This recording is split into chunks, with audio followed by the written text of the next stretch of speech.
In 1998, Family Matters is airing Season 9, Episode 22, Lost in Space, Part 2. A wayward satellite hits Urkel spacecraft, and meter-maid duty turns dangerous.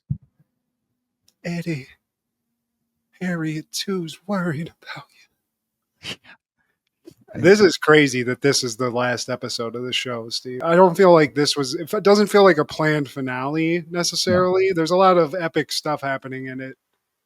I did not watch part one of this two-parter, but I did obviously catch the recap. So we do see NASA. NASA just picks a nerd to go up in the space shuttle. Very Challenger-esque, which I feel like you should have learned from that. It's always problematic to have a non-astronaut in a space mission, but Urkel's going to space, Steve. The first student in space. You better be getting a PhD soon, son. We see the recap. Eddie, he gets a bulletproof vest from Carl because he wants to be a cop like his dad. And we see that Harriet, she's not feeling this. So she does some meddling. And then we carry on to Steve and Laura. And Laura asks Steve to make a promise. No matter what happens, you'll find a way to come back home. Come back to me, baby. Come back. It's a Keith Sweat song, Steve. Catch up, everybody. Keith Sweat. So Steve actually gets to space, Steve. They're out there. He goes there, but doesn't a satellite just slam into that shit? Yeah, and they tried to avoid it, but it was bound to happen. And wasn't it because of a machine that Steve invented? There was some machine, but that's what I didn't really clock. There's something called like the AGF 5000 that I think Steve invented that's part of this mission someplace. So I think he's actually responsible for the satellite getting off course and slamming into the spaceship, Steve. Like Urkel does, man. And I love the CGI Explorer. It looks like a old school screensaver. It looks like that. Remember that cartoon that was in the 90s called Reboot that was all CGI, but it was really blocky CGI? It looks like that. Yeah. For the first time, it was cutting edge, though. Yeah, I know. For at the time, I was like, this is insane. This is what the future is going to look like. This is the inside of a computer. Steve is on the ship with two other guys who are supposed to be the experts, but eventually they get knocked out from a headbutt while floating. Yes, and they're also bitching at Steve the whole time. They're like, hey, stay on the sidelines, fucking shed. They got like that kind of energy to them where it's like, you guys brought me up here. So he's just kind of sitting there. They get knocked out, and Steve's left in like a basically Apollo 13 situation where his life's on the line. These astronauts' lives are on the line, and he's the only person confident or conscious and able to do whatever needs to be done for this. But kind of a fucked up situation to be putting a quote unquote student, Steve. It's a big ask. So we hear Steve working with Mission Control on that. We cut to the Winslows because Laura's obviously like, this is news. So she's basically watching all this unfold on TV. No ability to talk to Steve. So she's like everybody else, like, what the fuck's going on? Freaking out. She's a nervous wreck. Yeah, dude. And it's her man, Steve. No one knows the condition of the people on the spacecraft. Carl comes home and he's kind of like, yeah, Steve, I heard about that shit. Anyway, Harriet, I need to talk to you. So Eddie, he was upset about being reassigned to Meter-maid. And I found out it's because you requested it. Harriet's like, well, I was worried about Eddie and I wanted to protect him. And Carl's like, I asked the lieutenant to reassign him and fix it. So tomorrow, Eddie's going to be walking the beat. And Harriet, too, she's like, well, if that's the case, you'll be walking to this couch to sleep, motherfucker. But he is like, yo, like, it's really fucked up what you did because you're not only like embarrassing him because his mom had to call into his boss to get him reassigned. That's very lame for a new guy. But also you're fucking up his career. So there's a little friction there. Obviously, Harriet's playing the I'm not going to give up this pussy if you don't listen to what I say move, which is pretty much that's the first lesson women learn, Steve. And at least Harriet. Harriet 2 is playing that card. Nice prenup. Yeah, exactly. So we cut back to space. Now Steve's problem solving the spinning thing. And the Mission control's like, I know this is a bad spot we're in. The astronauts are knocked out, but pretty simple 300 and some step process here to get the spaceship just to stop spinning out of control. This is where they just have to shoot like the thrusters, Steve, to slow down the spin. So Steve does this because he's a genius, Steve. What nobody realizes, these people at NASA don't realize, they're talking to maybe the future like scientist of NASA. I mean, there's Neil Armstrong, Buzz Aldrin, Buzz Lightyear, Steve Urkel. And Buzz Lightyear and Steve Urkel, that's 3-3. That's a tiebreaker. Eddie pulling up in his parking cart, painting the back of tires, and he's about to give this lady a parking ticket. And she's like, "Why don't you meter maids give a person a break?" It's like, "Look, lady, I'm not a meter maid. I'm an actual cop." And then he hears gunshots right after that. So now Eddie's in a shootout all of a sudden. He finds the guy, and the guy shoots him. Like He Eddie, gets shot, Steve. he never thought to pull the trigger. Like the dude is shooting at you, bro. Shoot back.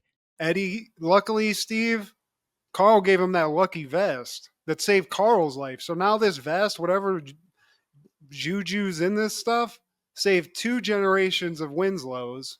He took a shot, and he even managed to arrest the dude, Steve. He takes a bullet, guy's out of bullets. He gets up and fucking arrests the guy. Insane, man. Super cop. Back at the Winslows, Carl's like, "The vest saved my life and my son's life. You know what, Harriet? You interfered. Your child is a man now. He can make his own decisions." Eddie even chimes in, like, "Look, Ma, just stepping outside is taking a risk. We live in Chicago. When I signed on, I wanted to protect people. I've learned from a very smart and experienced department. I have everything it takes to be a great cop, except for one thing, your support." Your support, Mom. So that kind of gets through, Steve. Harriet 2, tough cookie. Little softer than Harriet 1, I'd say. A little softer. I always wanted to bang Gina's mom. Yeah, she is pretty hot. So she's like, okay, respect, but just be careful. While they're watching the coverage, Myra shows up because she wants to watch it with the Winslows. On the news, he's like, Steve's fiance called, and she wanted to also show her picture. It's a picture of Myra. Very seductive, Steve. Very. It's boudoir photography. And Laura's like, before they show the photo, she's like, wait, I didn't talk to the TV. Who? Fiance? Yeah. That's bullshit. And then Myra's photo comes up and she's like, oh yeah, I forgot about that. Bye. And she just leaves. It's good that she made it to the series finale, you know, 'cause Yeah. she would pass away later that year, man. So I like Damn. Michelle Thomas. She's always been sexy. Now Yeah. we're at the part where Steve saves Earth. Everything, Steve. Yeah. Maybe Earth.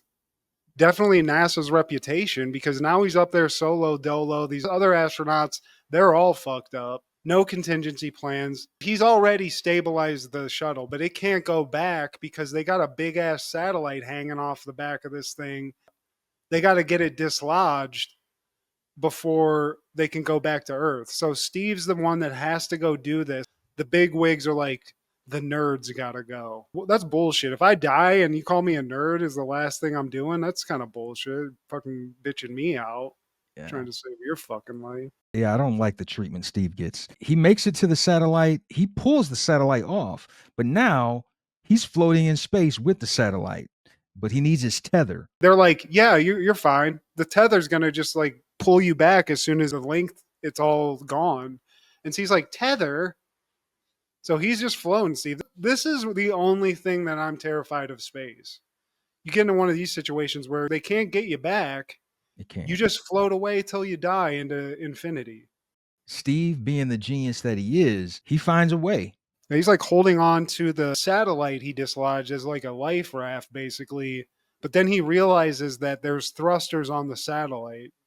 So they're like, great, you can use those, but you got like 3 minutes of oxygen left. So time's ticking here, bud. You could still die. So Steve Urkel's the situation. It's a synonym for MacGyver at this point. And he gets the thing to thrust him, towards the space shuttle. And he just catches on, rides that shit like a wave, basically, and gets back to the space shuttle, Steve. This is being watched by the nation, by the world even. They even have a caption at the bottom of the newscast saying Nerd Watch 98. Like, what the fuck, bro? Come on. Put some respect on this man's name at this point. He's a grown man. We can say that now. Yeah, time to bring him home. So he's going to make it back, Steve. So we don't really see anything past that. We just know he succeeded. But then we go to the credits and we see Steve coming back from this mission, and paparazzi's everywhere. CNN, BBC, fucking Telemundo, they're all there. The hitters, 60 Minutes. I could keep going. BBC. What does Big Black have to do? No. Hey, so he's famous, right? He gets in. Even Carl's like, man, I've been just bragging about you. You're my new son-in-law. I want everybody to know. And this is very not Carl Winslow, Steve. Welcome home, son. You know what? This reminds me of Fresh Prince, where things are coming full circle. You know, Will and Uncle Phil at the very beginning, they had this issue. They were, butting heads. And it's the same issue with Steve and Carl, man. Like Carl had told this guy to go home, go home, go home so many times. And now, not only is he allowing him in his home, he's happy to have him in his family to the point where he's bragging about it. So I do appreciate this finale for that, and of course, Laura, that's another like full circle situation, man. After turning this man down all these seasons, 9 years straight, she comes out and Steve's like, "You get more beautiful every time I see you." You're my star, my beautiful star. And it's very cheesy, but she makes him promise one more thing, Steve. Don't ever go back to space. Only when we kiss, Laura Lee. Only when we kiss. Yeah, That's it, Steve. that's wow. I can't believe it, man. Who End of an era. Yeah, it really was. Like, who would have thought in the early stages of this show that any of this is how it would end? It only took how many seasons for Steve Urkel to get the respect of Carl Winslow and the pussy of Laura Winslow? And the two Harriets. Let's not forget. Some sort of weird body thing happened here where time shifted and we got a new Harriet. Yeah. And she light skinned. Like, that's the thing. They did, speaking of Fresh Prince, they replaced the dark skinned sister with a light skin. That's how we doing it with sitcoms in the 90s. But Hollywood. What was going on here, Hollywood? conspiracy. We're here to chat. We're here to just drop the hammer on Hollywood. I think everyone knows they're shitty, Steve. So I think we're a little too late on that. Light skin for the win.